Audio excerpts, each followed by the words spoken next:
Hey everyone, it's Relapse here. Today we have the F2-84 by Geonworks. Here's a quick overview of the unboxing experience. It came with a nice hardshell case that could hold a lot of stuff. This was one of the nicer cases I've dealt with.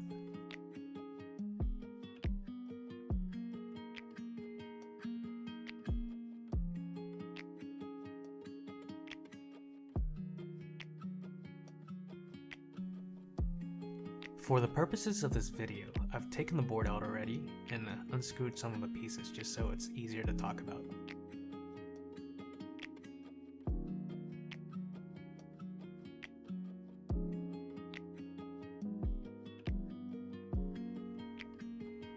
Alright, so for first impressions, this board is really heavy. It comes with two weights, a large internal polished stainless steel weight and a secondary accent weight that's been referred to as the Toblerone weight. The combination of these two weights with the case just makes it feel like it's on the heavier end of TKLs that I've dealt with. Unfortunately for Geon, there was a lot of talk regarding the quality control of this board. With the top case, some of the corners weren't milled completely, so it wasn't a smooth finish all the way around. Another issue with the top case was there was some anodization banding. This unit wasn't so bad. However, some of the other ones I've seen, you can see it clearly in any type of light.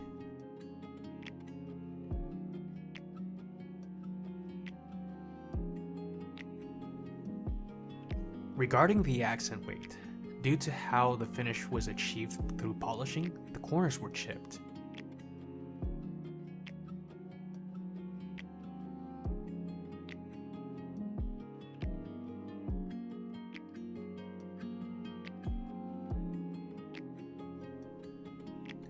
Similar to the F18X, the F2-84 utilizes Vitron gaskets, which are cut to size and laid across the bottom and top cases of the board. This is similar to how an O-ring mounted board would feel like. One thing I wish was made better were the channels on the bottom case to hold the gaskets. Because the top case they fit really well, but you can see here when I was putting it on the bottom case it would just basically fall out and I would have to kind of wiggle it into place.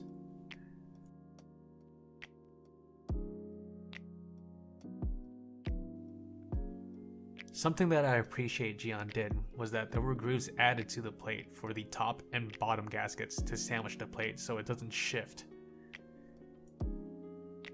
Regarding the plate itself, there are a lot of relief and flex cuts added. As cool as this plate looks, based off of my personal experience, there were some concerns about it sounding hollow, just due to how many flex cuts were added. We can see this issue in a more recent board like the Dulles.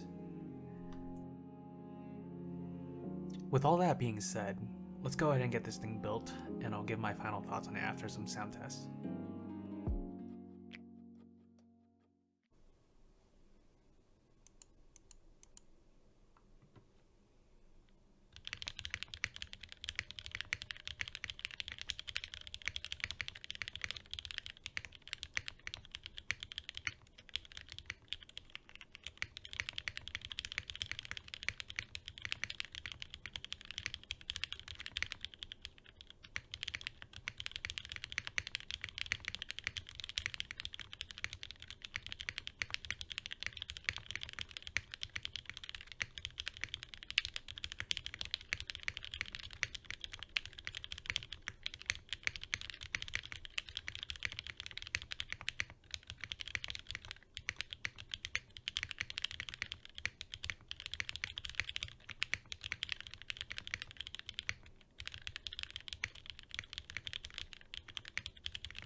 So I've been typing on this board for a few weeks now, and here are my thoughts.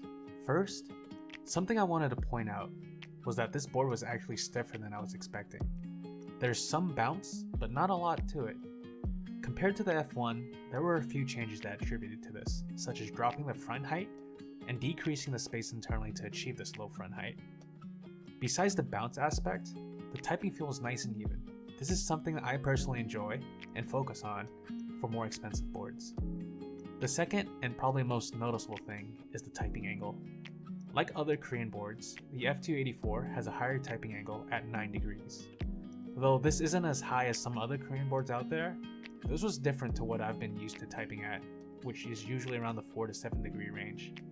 It was uncomfortable at first, but got easier over time due to the low front height. Last, this board wasn't as hollow as I expected it to be.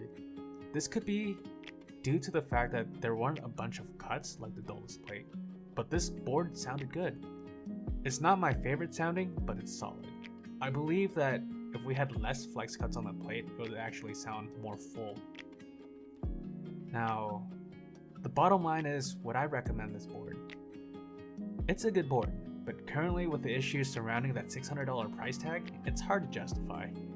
Geon is working to make things right, and I believe with more rounds coming out, it'll be a solid board for someone that's looking to go above the entry to medium level boards. It's just, for me, there wasn't that oomph that would take this to a endgame board for me. Thank you all for watching. This is a more different video than what I usually make. Feel free to leave a comment if you like this and let me know how I can improve in future videos like this.